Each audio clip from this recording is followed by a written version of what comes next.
Assalamualaikum warahmatullahi wabarakatuh. Anak-anak yang soleh dan solehah, apa kabar antum hari ini? Alhamdulillah, luar biasa, Allahu Akbar, yes. Baik, bertemu lagi dengan Pak Ade dalam pembelajaran PAI, ya, Pendidikan Agama Islam, masih menggunakan buku penerbit Erlangga. Ya, ini seri suplemen, ya, mengenai beriman kepada Rasul Allah. Tentang 6 fungsi beriman kepada Rasul Allah Subhanahu wa Ta'ala. Baik, yang pertama, fungsi beriman kepada Rasul Allah adalah bukti keimanan kepada Allah Subhanahu wa Ta'ala. Allah telah memerintahkan pada para rasul dan orang-orang beriman untuk beriman kepada rasul-rasul Allah. Maka sebagai bukti keimanan kepada Allah, kita wajib mengimani para rasul. Allah Subhanahu wa Ta'ala berfirman dalam Quran surat Al-Baqarah ayat 285, Amanar rasulu bima unzila ilaihi mir rabbihi wal mu'minun. Kullun amana billahi wa malaikatihi wa kutubihi wa rusulihi la nufarriqu baina ahadim mir rusulihi wa qalu sami'na wa ata'na ghufranaka rabbana wa ilaikal masir.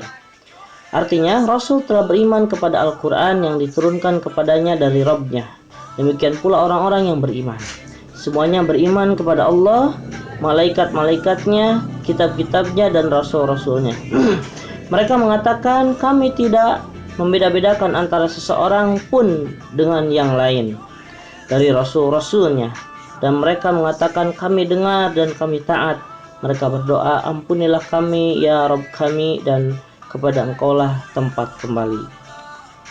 Ya, jadi itu tentang bukti keimanan kepada Allah. Bukti keimanan kepada Allah Subhanahu wa Ta'ala. Fungsi yang pertama. Fungsi yang kedua adalah percaya adanya orang pilihan Allah. Ya. Jadi fungsinya kita beriman kepada Rasul Allah Subhanahu wa Ta'ala itu adalah percaya memang ada orang pilihan Allah itu. Allah Subhanahu wa Ta'ala berfirman dalam Quran surat Maryam ayat 58, Ulaika alladzina an'ama Allahu 'alaihim minan nabiyyina min dzurriyyati Adama wa mimman hamalna ma'a Nuhin wa min dzurriyyati Ibrahim wa Israila wa mimman hadaina wajtabaina. Mereka itu adalah orang-orang yang telah diberi nikmat oleh Allah, yaitu para nabi dari keturunan Adam, dan dari orang-orang yang kami angkat bersama Nuh, dan dari keturunan Ibrahim dan Israel, dan dari orang-orang yang telah kami beri petunjuk dan telah kami pilih. Sedangkan yang ketiga, fungsi beriman kepada Rasul Allah adalah bentuk kepercayaan kebesaran Allah Subhanahu wa Ta'ala. Melalui mukjizat yang dimiliki para rasul menunjukkan bahwa segalanya mungkin bagi Allah dan hanya Dialah yang mampu memberikan mukjizat atau keajaiban. Jadi Allah itu yang memberi segala mukjizat kepada Nabi dan Rasul sebagai bukti kenabian dan kerasulan mereka. Allah Subhanahu wa Ta'ala berfirman dalam surat Al-Baqarah ayat 92, Walaqad ja'akum Musa biayati thumma attakhadhtumul ijla min ba'dihi wa antum zalimun. Sesungguhnya Musa telah datang kepadamu membawa bukti-bukti kebenaran, itu mukjizat. Kemudian kamu jadikan anak sapi sebagai sembahan sesudah kepergiannya, dan sebenarnya kamu adalah orang-orang yang zalim. Jadi ini tentang kisah Nabi Musa yang sudah diberikan oleh Allah Subhanahu wa Ta'ala mukjizat tentang kebesaran Allah Subhanahu wa Ta'ala dan kenabiannya, kerasulan dan kenabiannya. Tapi ternyata orang-orang tetap membangkang kepada perintah Allah dan Rasulnya, sehingga masuk dalam kategori orang-orang yang zalim. Ya, itu yang nomor 3. Sedangkan nomor 4, fungsi beriman kepada Allah itu adalah menjadi lebih teratur hidupnya. Ya, orang beriman akan memiliki hidup yang jauh lebih teratur dan lebih tenang. Hal ini disebabkan karena ia meneladani segala sesuatu yang ada dalam diri para rasul. Allah Subhanahu wa Ta'ala berfirman dalam Quran surat Al-Ahzab ayat 21, Laqad kana lakum fi Rasulillahi uswatun hasanatun liman kana yarjullaha wal yaumil akhir wa dzakarallaha katsira. Sungguhnya telah ada pada diri Rasulullah itu suri teladan yang baik bagimu, yaitu bagi orang yang mengharap rahmat Allah dan kedatangan hari kiamat, dan dia banyak menyebut nama Allah.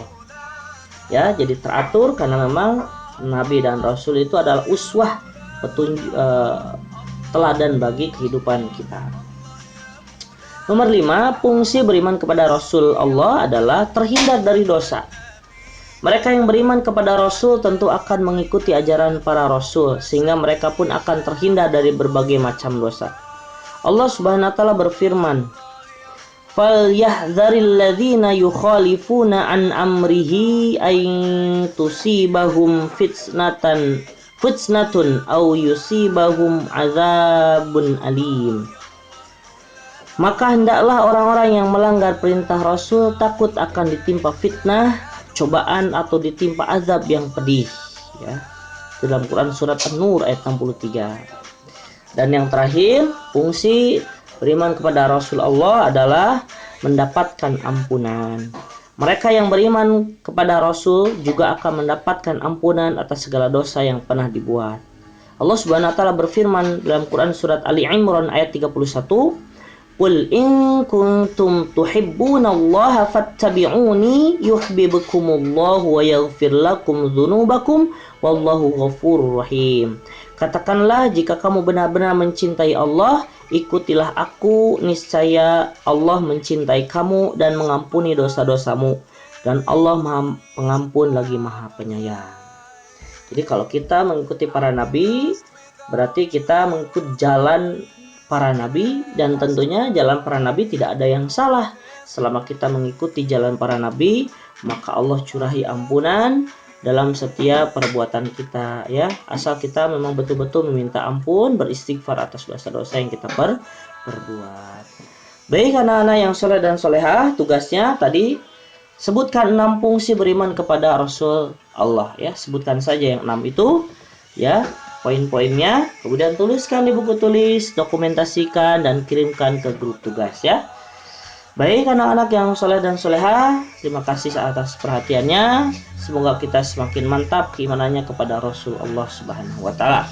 Akhirul kalam, billahi taufik wal hidayah. Wassalamualaikum warahmatullahi wabarakatuh.